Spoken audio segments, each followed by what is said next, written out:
2024 suspend ಆದ ಸಂದರ್ಭದಲ್ಲಿ ಏನಕ್ಕೆ ಆದ್ರು ಅಂತ ಕೋರ್ಟ್ ಸ್ಟೇ ತಗೋಬರ್ತಾರೆ. ಅದಾದ್ಮೇಲೆ ಸಹಕಾರ ಮಹಾಮಂಡಳಿಯವರು ಕಂಪ್ಲೀಟ್ ದಾಖಲಾತಿಗಳು ತರಿಸ್ಕೊತಾರೆ. 2026 ಮಾರ್ಚ್ ಅಲ್ಲಿ ಒಂದು ವರದಿಯನ್ನ ಕೊಡ್ತಾರೆ. ನಿಮ್ ಸಂಸ್ಥೆಯಲ್ಲಿ ಈ ರೀತಿ ಅಲಿಗೇಷನ್ ಆಗಿದೆ, ಈ ತಪ್ಪುಗಳಾಗಿವೆ, ಇವ್ರ ಮೇಲೆ ನೀವು ಕ್ರಮ ಕೈಗೊಳ್ಳಬೇಕು ಅಂತ ನಮ್ಗೆ ಸಹಕಾರ ಮಹಾಮಂಡಲಗಳು ಆದೇಶದ ಮೇರೆಗೆ ಈ ಸಂದರ್ಭ ಈಗ ಕೊಲ್ಲಪಳ್ಳಿ ಅವರು ಸಸ್ಪೆಂಡ್ ಆಯ್ತಾರೆ. ಪ್ರಾಥಮಿಕ ಸದಸ್ಯತ್ವದಲ್ಲಿ ಮತ್ತೆ ಸಸ್ಪೆಂಡ್ ಆಯ್ತಾರೆ. ತನಿಖೆ ಮಾಡಿ ಒಂದು ವರದಿಯನ್ನ ಕೊಡ್ತಾರೆ. ಶಂಕರನಾರಾಯಣ IAS ಅಧಿಕಾರಿ 2022 ಒಂದು ವರದಿಯನ್ನ ಕೊಡ್ತಾರೆ. ಅದ್ರಲ್ಲಿ ಏನ್ ಹೇಳ್ತಾರೆ, ಏನೇನ್ ತಪ್ಪಾಗಿವೆ, ಯಾರ್ಯಾರ ಸಂಬಳ ಯಾವಾಗ ಕೊಡ್ಬೇಕಾಗಿತ್ತು ಅಂತ. ಎಜಿಪಿನ ಅಸಿಸ್ಟೆಂಟ್ ಪ್ರೊಫೆಸರ್ 2017 ಕೊಡಬೇಕು ಅಂತ ಅವ್ರು ಆದೇಶ ಮಾಡ್ತಾರೆ. EC ಇಟ್ಟು ಅದನ್ನ ಅಪ್ರೂವಲ್ ತಗೋತೀವಿ ನಾವು. ಅಪ್ರೂವಲ್ ತಗೊಂಡ್ಮೇಲೆ ಅದು ಮುಗೀತು ಅಂತ ಕರ್ತ.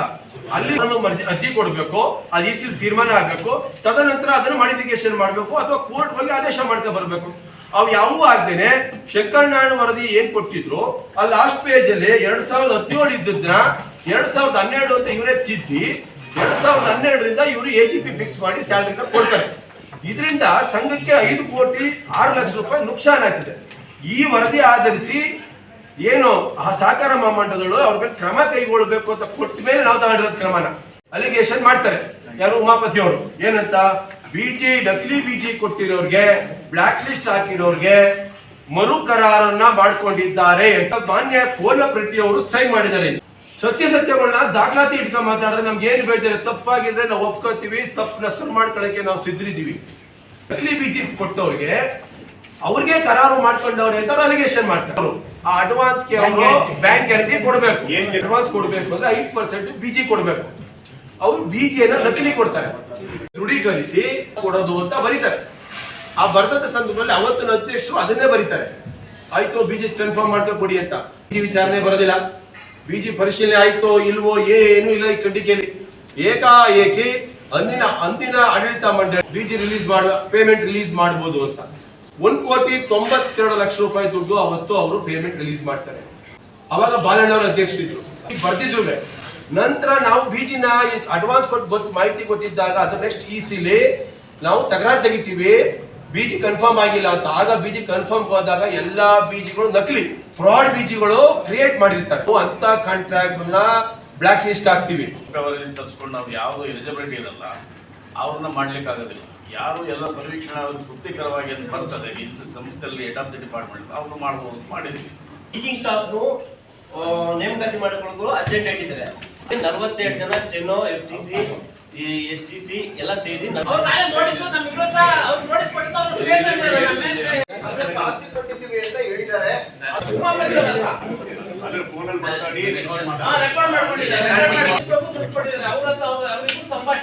ಸರ್ಜಾಪಾಳ್ಯ ಜಮೀನು 93 ಎಕರೆ ಕೊಟ್ಟ ಮೇಲೆ ಅದಾದ್ಮೇಲೆ ಅಲ್ಲಿ ಹೋಗಿ ಕೇಸ್ ಆಗಿ 43 ಎಕರೆ ನಿಂತಿರೋದು ಬಿಟ್ರೆ, ಆ ಪುಣ್ಯ ಹಾಕಿದ್ವಿ ಈ ಸಂಘಕ್ಕೆ ಆಸ್ತಿ ಕೊಟ್ಟಿರೋದು ಬಿಟ್ರೆ, ಅದಾದ್ಮೇಲೆ ತಮಿಳ್ನಾಡಲ್ಲಿ 20 ಗುಂಟೆ ಚೌಲ್ಟ್ರಿ ಕೊಟ್ಟಿದ್ದಾರೆ ತಮಿಳ್ನಾಡವರು. ಅದ್ ಬಿಟ್ರೆ ನಮ್ ಸಂಘಕ್ಕೆ ದಾನ ಕೊಟ್ಟಿಲ್ಲ. ಪೇಮೆಂಟ್ ಕೊಟ್ಟಿದ್ವಿ ಅಂದ್ರೆ ಫರ್ನಿಚರ್, ಕಂಪ್ಯೂಟರ್, ಎಕ್ವಿಪ್ಮೆಂಟ್ ಸೇರಿ ಕೋಟಿ ಅಂತ ಹೇಳಿದ್ರಲ್ಲ, on record Tally from KIMS hospital 66,17,568 rupees only the expenditure for the machinery, computer and furniture. ಅವರಿದ್ದಾಗ ಆರ್ಡರ್ ಕೊಟ್ಟಿರೋದು. ಇಲ್ಲಿ ನೋಡಿ 11 ವರ್ಷದ ಜನರಲ್ ಬಾಡಿ ಮಾಡಿದ್ರು. ಇದೇ ಕೋನಪಟ್ಟಿ ಅವರು 2.5 ವರ್ಷದಿಂದ 2.5 ವರ್ಷ ಜನರಲ್ ಸೆಕ್ರೆಟರಿ ಆಗಿದ್ರು. ಯಾಕೆ ನಾನು ಬಂದು ಬರೀ 4-5 ತಿಂಗಳಾಯ್ತು. ನಾವು ಇಮಿಡಿಯೇಟ್ ನಮ್ಮ ನಾವೆಲ್ಲ ಸೇರಿ ಜನರಲ್ ಬಾಡಿ ಮಾಡ್ತೀವಿ. ಈ ಪ್ರಶ್ನೆ ನಮಗೆ NMC ಇನ್ಸ್ಪೆಕ್ಷನ್ ಬರ್ತಾ ಇದ್ದಾರೆ. ಕಂಪ್ಯೂಟರ್ ಆಪರೇಟರ್ಗಳು STCಗಳು ಬೇಕಾಗಿದ್ದು ಟೆಂಪರರಿ ಆಗಿ ಕೆಲಸ ಮಾಡಲಿ ಸದ್ಯಕ್ಕೆ.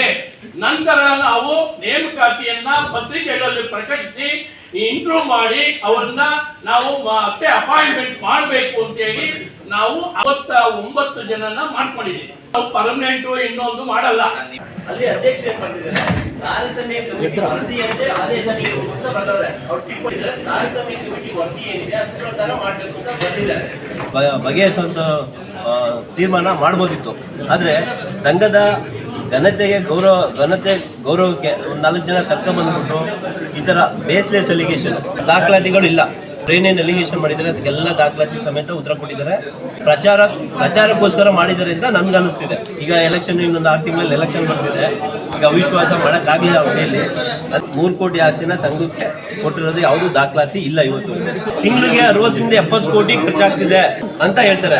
ಆ ಥರ ತಿಂಗಳಿಗೆ 50 ಕೋಟಿ ಅಷ್ಟು ಖರ್ಚಾಗುವಂಥದ್ದು ಇಲ್ಲಿ ಏನೂ ಇಲ್ಲ. ಒಂದು 4-5 ಕೋಟಿ 3-4 ಕೋಟಿ ಆಗ್ಬೋದು, ಅಷ್ಟೊಂದು ಅವ್ರು ಹೇಳಿರೋ ಪ್ರಕಾರ ಇಲ್ಲ. ಆಮೇಲೆ ಹೇಳ್ತಾರೆ ನಾನು ಅವರು ಪ್ರಚಾರ ಪಡ್ಕೊಳ್ಳೋಕ್ಕೋಸ್ಕರ ಇಡೀ ಸಂಘದ ಗೌರವನ ಕಾಲೇಜ್ ಚೆನ್ನಾಗಿಲ್ಲ ಅನ್ನೋದು ಯಾವ ನ್ಯಾಯ? ಒಬ್ಬ ನಿರ್ದೇಶಕರಾಗಿ ಕಾಲೇಜಿನ ಘನತೆ ಏನಾಗಬೇಕು?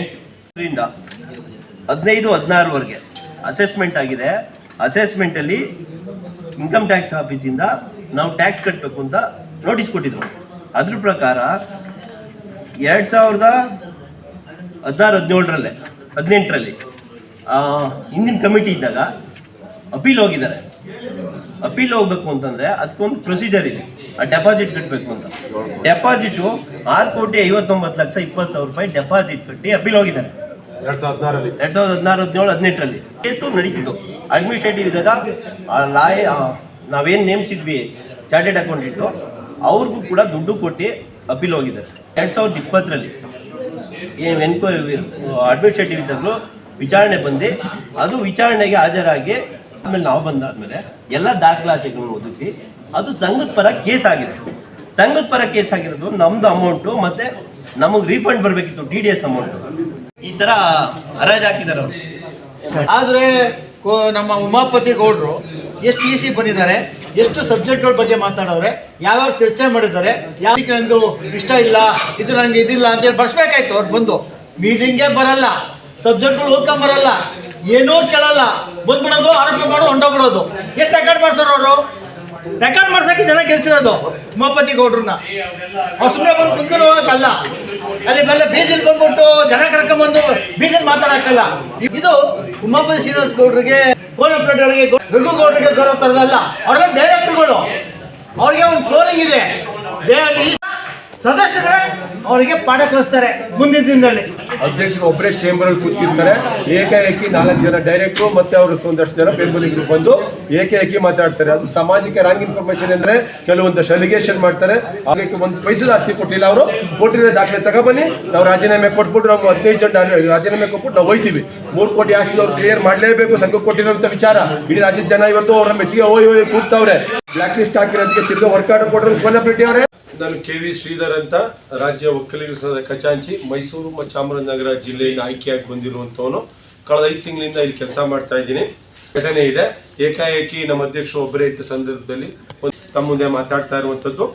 ಅವರು ಆಯ್ಕೆಯಾಗಿದ್ದಾರೆ ಜನರಿಂದ, ಅವ್ರಿಗೆ ಎಲ್ಲ ವಿಚಾರಗಳನ್ನು ಮಾತಾಡೋಕ್ಕೆ ಹಕ್ಕಿದೆ. ಆದರೆ ಅದಕ್ಕೆ ಆದ ವೇದಿಕೆಗಳಿದೆ, ಅಲ್ಲಿ ಅವರು ಮಾತಾಡಿ ತಮ್ಮ ರೆಕಾರ್ಡ್ಗಳನ್ನ ರೆಕಾರ್ಡ್ ಮಾಡಿಸಿ ನಂತರ ಅವರು ಈಚೆ ಬಂದು ಮಾತಾಡಬೇಕಾಗಿತ್ತು. ಅಲ್ಲಿ ಯಾವುದೇ ಮಾಡ್ದೇನೆ ಏಕಾಏಕಿ ಒಂದು ಚುನಾವಣೆ ಗಿಮಿಕ್ ಅನ್ಬೋದು ಅಥವಾ ಏನೋ ಒಂದು ಇದ್ರ ಮುಖಾಂತರ ಮಾಧ್ಯಮಗಳ ಮುಖಾಂತರ ಲೀಡರ್ ಆಗ್ಬೋದು ಅನ್ನೋ ರೀತಿಯಲ್ಲಿ ನಮ್ಮ ಸಂಸ್ಥೆಯ ಮತ್ತು ನಿರ್ದೇಶಕರ ಬಗ್ಗೆ ಬಹಳ ಹಗುರವಾಗಿ ಕೇವಲವಾಗಿ ಮಾತಾಡೋದು ಬಹಳ ನೋವಾಗಿದೆ. ಸಂವಿಧಾನಿಕ ಪದಗಳನ್ನ ಉಪಯೋಗಿಸ್ದಂಗೆ ಆಗಲಿ ಅಂತ ಮೊದಲು ಅವ್ರಿಗೆ ಈ ಸಂದರ್ಭದಲ್ಲಿ ಹೇಳ್ತಾ, ಅಲಿಗೇಷನ್ ಏನಪ್ಪಾ ಅಂದ್ರೆ ಏನು 1,96,00,000 ಸಸ್ಪೆಂಡ್ ಮಾಡಿದ್ರು ಅಂತ. ಆ 1,96,00,000 ಪೇಮೆಂಟ್ ಕೊಟ್ಟವರು ಅವ್ರಿಗೆ ಅಲಿಗೇಷನ್ ಮಾಡಿದವರು ಅವ್ರ ಪಕ್ಕದಲ್ಲಿದ್ದ ಕೋನಪ್ರೆಡ್ಡಿ ಅವರೇ. ಆಮೇಲೆ ಇದೇ ಕೋನಪ್ರೆಡ್ಡಿನ ಸಸ್ಪೆಂಡ್ ಮಾಡಿ ಯಾಕೆ ಅಂತ ಕೇಳ್ತಾರೆ. ಈ ಕೋನಪ್ರೆಡ್ಡಿನ 2024 ಸಸ್ಪೆಂಡ್ ಮಾಡಿದ್ದು ಇದೇ ಉಮಾಪತಿನೇ. ಹಾಗಾಗಿ ಈ 1,96,00,000 ಬಿಜಿ ಕೊಟ್ಟಿದ್ದಾರೆ, ಅವ್ರಿಗೆ ತಿರ್ಗಾ ಕೆಲಸ ಕೊಟ್ಟಿದ್ದಾರೆ ಅಂತ ಹೇಳ್ತಾರೆ. ಅವ್ರಿಗೆ ಮತ್ತೆ ಕೆಲಸ ಕೊಟ್ಟಿರೋದು ಇದೇ ಕೋನಪ್ರೆಡ್ಡಿ. ಅವ್ರಿಗೆ ಅಗ್ರಿಮೆಂಟ್ ನ ಸೈನ್ ಮಾಡಿ ಅನೇಕ ಅಲಿಗೇಷನ್ಗಳು ಎಲ್ಲ ದಾಖಲಾತಿ ಸಮೇತ ನಾನು ರುಜುವಾತ್ ಮಾಡಬಲ್ಲೆ, ಎಲ್ಲ ಫಾಲ್ಸ್ ಅಲಿಗೇಷನ್. ಒಬ್ರಿಗೊಬ್ರು ಮಾಡ್ಕೊಂಡು ಈಗ ಇಬ್ರು ಒಂದಾಗರೆ. ಕಾರಣ ಏನಪ್ಪಾ ಅಂದ್ರೆ 7/4/2020 ಅವಿಶ್ವಾಸ ಮಂಡಿಸಿದ್ರು, ಅದು ಫೇಲ್ ಆಯ್ತು. ಆ ಫೇಲ್ ಆದ ಡಿಪ್ರೆಸ್ ಒಳಗಾಗಿ ಅವ್ರು ಈ ತರ ಮಾತಾಡಿದ್ದಾರೆ. ನಮ್ಮ ಮೇಲೆ ಅವರು ನಮ್ಮ ನಿರ್ದೇಶಕರ ಗೌರವ ಇದೆ, ಆದ್ರೆ ಅವರ ಗೌರವನ ಕಾಪಾಡ್ಕೋಬೇಕು. ಆ ಲಘುವಾದ ಮಾತುಗಳನ್ನ ಬಿಡಬೇಕು. ನಾನು ಎದೆ ತಟ್ಟಿಗೆ ಕೇಳ್ತಾ ಇದ್ದೀನಿ, ಈ ರಾಜ್ಯದ ಜನರ ಪರವಾಗಿ, ಈ ನಾಡಿನ ಸಮುದಾಯದ ಪರವಾಗಿ, ಆ 3 ಕೋಟಿ ಆಸ್ತಿ ರಾಜ್ಯ ಒಕ್ಕಲಿಗರ ಸಂಖ್ಯೆ ಎಲ್ಲಿ ಕೊಟ್ಟಿದ್ರಿ ತಾವು ದಯಮಾಡಿ ಕೊಡಬೇಕು, ದಾಖಲಾತಿಗಳನ್ನ ಕೊಡಬೇಕು. ಆ ಮುಖಾಂತರ ಇಲ್ಲಿ ನಿರ್ದೇಶಕಗಳಿಗೆ ಒಂದು ಎಚ್ಚರಿಕೆ ಕೊಟ್ಟು ಅವರೆಲ್ಲ ರಾಜೀನಾಮೆ ಕೊಟ್ಟು ಮನೆಗೆ ಹೋಗ್ಬೇಕು. ಉಮಾಪತಿ 3 ಕೋಟಿ ಕೊಟ್ಟವನೇ ಇರೋದನ್ನ ನೀವು ರುಜುವಾತ್ ಮಾಡಬೇಕು ಉಮಾಪತಿ ಅವರೇ. ಊಟದ ವಿಚಾರಾಗಿ ನಾನು ಈಗ ನಮ್ಮ ಸಂಸ್ಥೆಯ ಪ್ರೊಸೀಡಿಂಗ್ ಕಳಿಸ್ತಾ ಇದ್ದೀನಿ. ಒಂದು ದಿನಕ್ಕೆ 2,900 ರೂಪಾಯಿ ಊಟಕ್ಕೆ ಖರ್ಚಾಗಿದೆ. ಆಗಿದ್ರೆ ತಾವು ಗಮನಕ್ಕೆ ತಗೊಬನ್ನಿ, ಚಿತ್ಕೊಂಡು ತಲೆ ತಗ್ಸ್ಕೊಂಡು ಮಾಡಬೇಡಿ. ಏನೇ ಇದ್ರು ಬನ್ನಿ, ಮುಕ್ತ ನಾಳೆನೂ ಬನ್ನಿ ಕೂತ್ಕೊಂಡು. ದೊಡ್ಡ ತಪ್ಪು ಮಾಡಿದಿನ ನಾನು ರಾಜೀನಾಮೆ ಕೊಟ್ಬಿಟ್ಟು ಹೋಯ್ತೀನಿ. ನನ್ನ ಸಾಧನೆ 28,08,00,000 ರೂಪಾಯಿ ನಾನು ಈ ಸಂಘಕ್ಕೆ ದುಡ್ಡು ಉಳಿತಾಯ ಮಾಡಿದ್ದೀನಿ. ಅದು ವಿತ್ ರೆಕಾರ್ಡ್. ನನಗೆ ಅಭಿನಂದನೆಯನ್ನ ಸಲ್ಲಿಸೋಕ್ಕೋಸ್ಕರ ಅವತ್ತಿನ ಈ ಸಿರಿ ಮಾತಾಡ್ತಾರೆ. ಜಯಮುತ್ತೂರವರು, ಶ್ರೀ ಪ್ರಕಾಶ್ ಅವರು ಮಾತಾಡಿ KV ಶ್ರೀಧರ್ ಅವರಿಗೆ ಸನ್ಮಾನ ಮಾಡಬೇಕು. ಯಾವ ಇಸಿ ಇದು 28/7/2025 ಇಸಿಲಿ. ತದನಂತರ ರಾಘವೇಂದ್ರ ಮಾತಾಡಿ ಈ ವಿಚಾರ KV ಶ್ರೀಧರ್ ಅವರಿಗೆ ಧ್ವನಿಗೂಡಿಸಿ ಜಯಮುತ್ತು ಅವರು ಹೋರಾಟವನ್ನು ಮಾಡಿದರೆ ಅವ್ರಿಗೂ ಸಹ ಸನ್ಮಾನ ಅನ್ನೋದು ಸಪೋರ್ಟ್ ಮಾಡಿದ್ರು, ಸನ್ಮಾನ ಮಾಡಿದ್ದಾರೆ. ನಾನು ಹೇಳ್ತಾರೆ KV ಶ್ರೀಧರ್ ಅವರು ಸುಮಾರು 8 ಕಾಮಗಾರಿಗಳನ್ನ 20% ಲೆಸ್ಗೆ ಜವಾಬ್ದಾರಿಯನ್ನು ತಗೊಂಡು 30 ಕೋಟಿ ದುಡ್ಡು ಉಳಿತು ಅಂತ ರಾಘವೇಂದ್ರ ಅವರು ಮಾತಾಡಿ. ನಾನು ಹೇಳ್ತಾರೆ ರೆಕಾರ್ಡ್ ಆನ್ ರೆಕಾರ್ಡ್. ಸೊ ನಮ್ಮ ಪೂಜ್ಯ ಸ್ವಾಮೀಜಿ ಅವರ ಏನು ಮಾರ್ಗದರ್ಶನದಲ್ಲಿ ಅವರು 23 ಕೋಟಿ ಟೆಂಡರ್ ಫ್ಲೋ ಮಾಡಿದಾಗ ಒಟ್ಟು 8 ಕಾಮಗಾರಿಗಳಿದ್ವು. ಅವಾಗ ಕಾಂಟ್ರಾಕ್ಟರ್ ಏನ್ ಮಾಡ್ತಾನೆ 173 ಬದಲು 224 ಕೋಟಿಗೆ ಟೆಂಡರ್ ಆಗ್ತಾನೆ ಅವನು. ನಾನು ತಿರ್ಗಾ ಗಲಾಟೆ ಮಾಡ್ತೀನಿ, ಯಾವಾಗ 3/6/2025 ಇಲ್ಲ ಸ್ವಾಮೀಜಿ 20 ನಾನು ಕಾಂಟ್ರಾಕ್ಟರ್ನ ಕರ್ಕೊಂಡು ಬರ್ತೀನಿ, 20% ಲೆಸ್ ಮಾಡಿಸ್ತೀನಿ ಅಂತ ಚಾಲೆಂಜ್ ತಗೊಂಡಾಗ ಅವತ್ತು EC ಮೀಟಿಂಗ್ ಅಲ್ಲಿ ಆಗುತ್ತೆ. ಅವತ್ತು ನಿರ್ಣಯ ಸಂಘ ನಿರ್ದೇಶಕರು KV ಶ್ರೀಧರ್ 30 ದಿನದೊಳಗಾಗಿ 8 ಕಾಮಗಾರಿಗಳಿಗೆ ಅರ್ಹ ಗುತ್ತಿಗೆದಾರರು ನೇಮಕ ಮಾಡಿ ಕಾಮಗಾರಿ ಪ್ರಾರಂಭ ಮಾಡಿಸದಿದ್ದಲ್ಲಿ ವಿಫಲವಾದರೆ ಈ ಬಗ್ಗೆ ಸಂಘದ ಅಧ್ಯಕ್ಷರು ತೆಗೆದುಕೊಳ್ಳುವ ತೀರ್ಮಾನವೇ KV ಶ್ರೀಧರ್ ಬದ್ಧರಾಗಿರ್ಬೇಕು. ಅಂದ್ರೆ ನಾನೇನಾರ ಕರ್ಕ ಬಂದಿಲ್ಲ ಅಂದಿದ್ರೆ ಅವತ್ತು 224 ಕೋಟಿಗೆ ಟೆಂಡರ್ ಕೊಡ್ಬೋದು ಅನ್ನೋದನ್ನ ಒಂದು ರೆಕಾರ್ಡ್ ಮಾಡ್ಬಿಡ್ತಾರೆ. ನಾನು ಅವತ್ತು ಎಲಿಜಿಬಲ್ ಕಾಂಟ್ರಾಕ್ಟರ್ ಕರ್ಕೊಂಡು ಬಂದಿಲ್ಲಿ ಜವಾಬ್ದಾರಿಯನ್ನು ಕೊಡಿಸ್ತೀನಿ. 10% ಶ್ರೀಧರ್ ಕರ್ಕ ಬಂದವ್ರೆ ಅವ್ರು ಕೊಟ್ಬಿಡ್ತೀನಿ. ಅವ್ರಂತಾರೆ ನಾನು 10 ಕಮ್ಮಿ ಮಾಡ್ತೀನಿ, ಟೆಂಡರ್ ಹಾಕ್ಬೇಕಾದ್ರೆ ಹಾಕೊಂಡಿಲ್ಲ, ವರ್ಕ್ ಆರ್ಡರ್ ಬರ್ಬೇಕಾದ್ರೆ ಹಾಕೊಂಡಿಲ್ಲ. ಅವತ್ತು ಇದ್ದದ್ದು ಇದೇ ಕೋನಪ್ರತಿ ಅವರು.